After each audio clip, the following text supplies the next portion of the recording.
Hello, my friend. On today's episode, I'm speaking with Pete Dupuis, and we are talking about one of the missing links to your hiring process. We know many of you how important it is to hire just the most amazing people to work in your gym, people that your clients are really going to gravitate towards, want to spend time with, and stick around with, develop relationships with. And so we're going to walk through what we think are some of the most underappreciated qualities that you want to be looking for in your hiring process. So if you're looking to grow your team for the very first time or keep growing your team, this is a great episode for you. So let's dive in.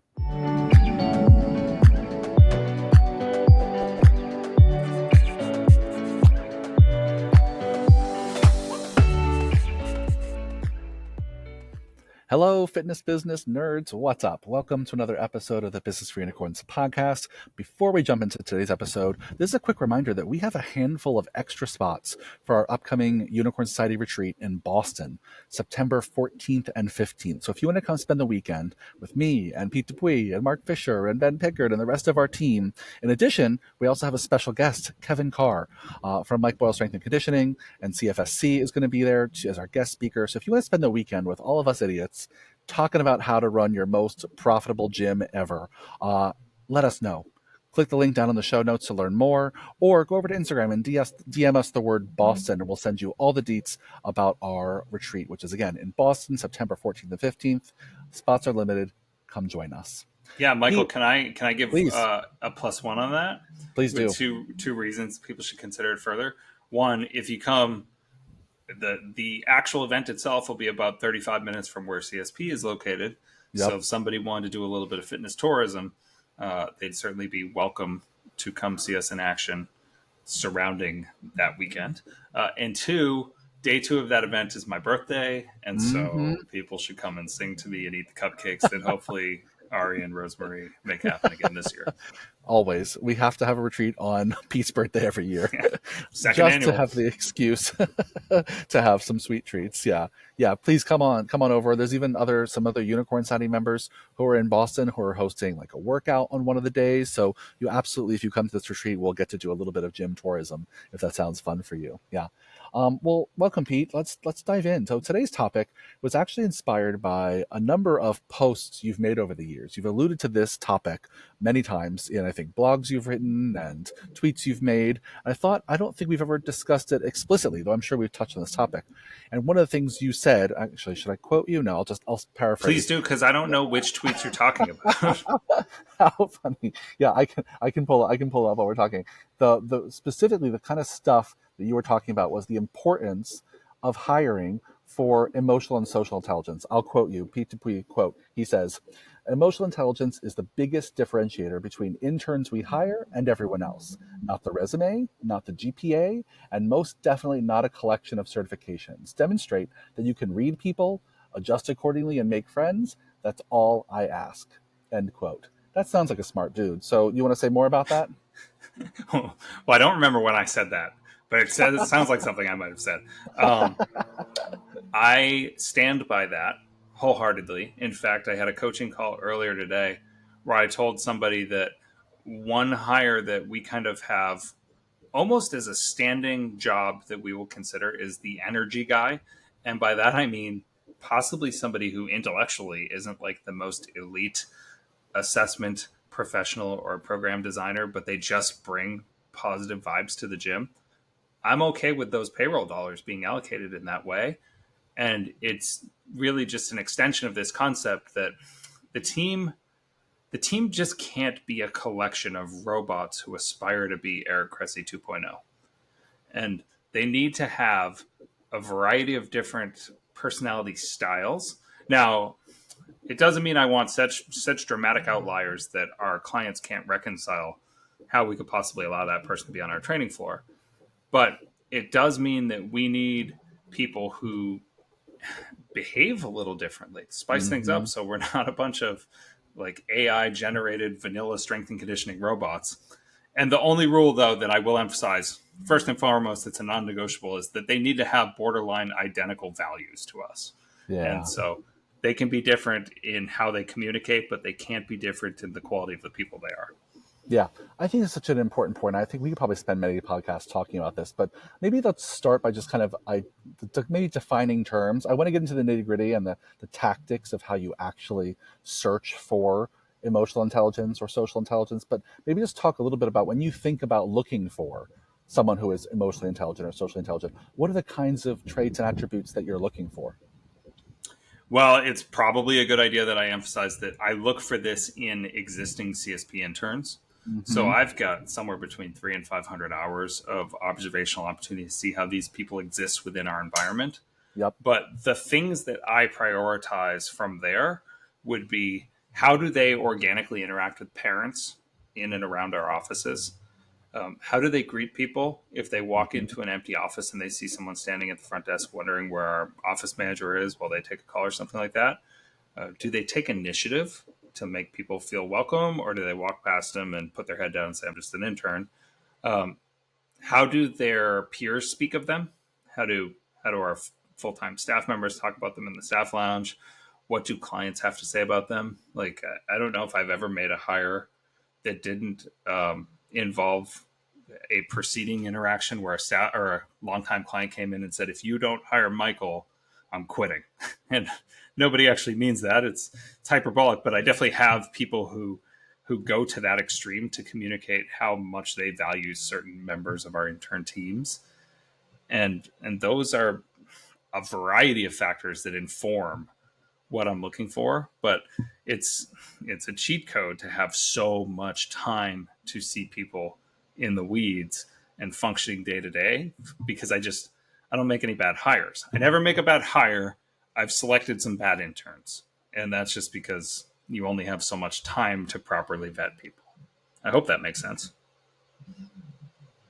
Yeah, Pete, I think that makes 100% sense. I think that it's such an important skill set to look for when we're looking, especially for customer facing people, is the fact that they're people, right? That they actually know themselves well enough to know how they interact with others, to how to build relationships, right? That they create great reputations for themselves.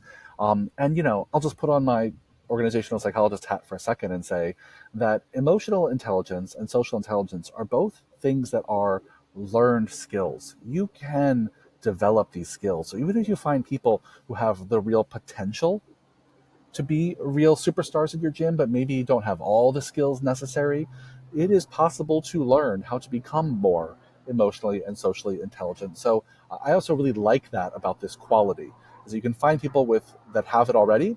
You can find people with some potential, and if you're willing to invest, say in an internship program, then they can even get better and better at these emotional and social intelligence skills. So maybe let's talk a little about the nitty gritty. When you are interviewing, both for interns and for regular employees, what are the ways during the interview hiring process that you like, where you look for these qualities? How do you do it? Well, that's an interesting question, because I was going to tell you that there are kind of two different versions of interviews. There's the interview Mm, to get your foot in the door with us, and then the internship itself is a whole other several hundred-hour interview. yep. And so you might not love this answer, but the former, I Yeah. look for the a demonstration of attention to detail and the ability to follow basic directions. So we Yeah. deliberately build some kind of obnoxious tripwires into our application process so that we can sort through the chaos if we do have a particularly large candidate pool. Because there was a Yeah. time back in the day before there was this proliferation of internship options and competing gyms and everyone on the planet saying we have an internship, come on, sign up, where we were getting upwards of 100 plus applications for 6 spots for a summer session. And I just needed a way to thin out that pile in a really efficient and not terribly time consuming manner. And one of those ways was to create little mini tripwires like, please submit an application, a 500 word or less cover letter, and a copy of your resume in a single PDF document. And then I would put in a single PDF document in bold, underlined red lettering. And I'd say who to submit Yep. it to and what email address. And inevitably, there was a time, I think we did the calculation, like 38% of our applicants over a 5-year span submitted 3 separate documents. Mm-hmm. And there were candidate pools that weren't big enough for me to be picky about that stuff. But in the Sure. circumstances where they were huge, that Yeah. was one of the ways that you'd get your application Great. thrown into a different pile. Now, that's not in any way, in my opinion, a good way to evaluate emotional intelligence, but it's still a step that you need to get through before we are willing to even discuss whether you are a social and cultural fit. And Yeah, so it's a that makes hurdle to get sense. over. Makes sense. I think they have to have that kind of awareness of their own attention span and their ability to have attention to detail, that kind of self discipline to follow instructions. So I think it can speak absolutely to emotional intelligence in some level. I'm going to throw out a few, maybe just three quick examples, because I know we're going to keep today's episode a little bit short, but I'll throw out three quick things I think are absolutely things you could do in an interview process to look for these qualities. I think first is having group interviews where you interview more than one person at a time. It allows you to see how they interact with other people. When they show up in the room, how do they treat the other candidates? Do they always talk first? Do they talk last? Do they have to be called upon to raise their voice? Do they talk over other people? Right? Are they listening when other people speak? Right? I think group interviews can be a great strategy for determining how people interact with others. I think another one that I really like is checking references. Because checking references is not just about making sure this person actually worked there, but it's to see if their opinion of themselves matches the people they've worked with in the past, right? So if you ask them during an interview, what would you say are your greatest strengths and weaknesses? And they say that their greatest strength is their attention to detail. And then I go talk to their past employer and they say their greatest opportunity for improvement is attention to detail. Then that person does not have a really great perception of how other people see them, right? And that's a form of social intelligence that I can look for when I am doing reference checks. And the last one I'll give, just in this quick little down and dirty checklist, is stress tests. The ability to put people in a somewhat stressful environment during the interview process and see how they perform under pressure in front of other people. And for trainers, that's real easy. Just get them to go train someone, get them to lead a warm up with a group of people, right? Just put them in an environment where they have to stand in front of other people and do what they say they do well, and that will give you a huge indication on how well they manage and maintain their own thoughts and emotions and actions, how they interact with others when they are stressed. And I think even just those three things being part of your interview process, you will be able to dig deeper into the kind of emotional and social intelligence of a person, of a particular candidate. And if you have an internship, to your point, Pete, you have lots of weeks, many, many weeks, to observe them in all kinds of real life interactions to see how they manage themselves and their relationship with others. Those are gold. I'm going to give you two thoughts to finish Please. before we wrap, both provoked by things you just said. First, one thing that I would suggest doing if you have the capacity to do so, if you're doing remote interviews, say telephone or Zoom interviews, um, if I were to interview somebody for an internship, say, hey, I'm Pete. I'm one of the co-founders here. You'll report to me in some capacity. I started this place with Eric Cressy. I get one version of that person. And then if we say, this person's close to getting across the finish line, I'd like them to Mm, do an interview with one or more of my employees. And then they don't know it, but I sit in the room and I listen to that interview. And there will be a gap between how they carry themselves with me and how they carry themselves with an entry level employee. Now, the question becomes, how big is that gap? The mm, smaller the gap, the more likely I am to hire you. The bigger the gap, the less likely. And it's instantly obvious if you've done it yeah. a handful of times. And so that's one way to filter this out. Yeah, Because well, you're looking, obviously, they're looking for authenticity, right? Are they exactly, giving me a version of themselves that I'm most likely to see on a regular basis? And if they're putting on too much of a show one way or the other, I think that's a great thing to pay attention to. I love that one.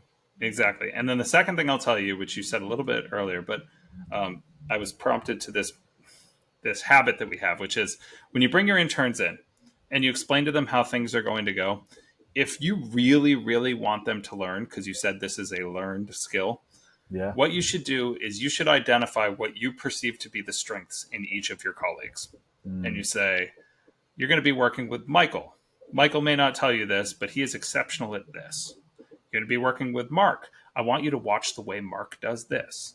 Like there, I'll say, watch the way John greets parents when they come through the door for an initial assessment and they don't know where they are, where they should be going. I want you to watch the way Chris interacts with the younger athletes and what his bedside manner is. I want you Yep. to just observe these strengths. And then they understand what they're trying to learn from each.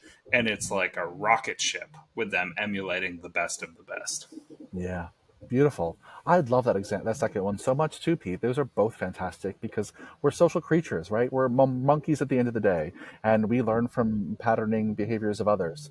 And so the fact that you can really set them up to from day one actually be learning from each other and observing each other as students, and students and teachers on the same team. I think it's such a great way to set up a learning dynamic in an organization. So yeah, great examples.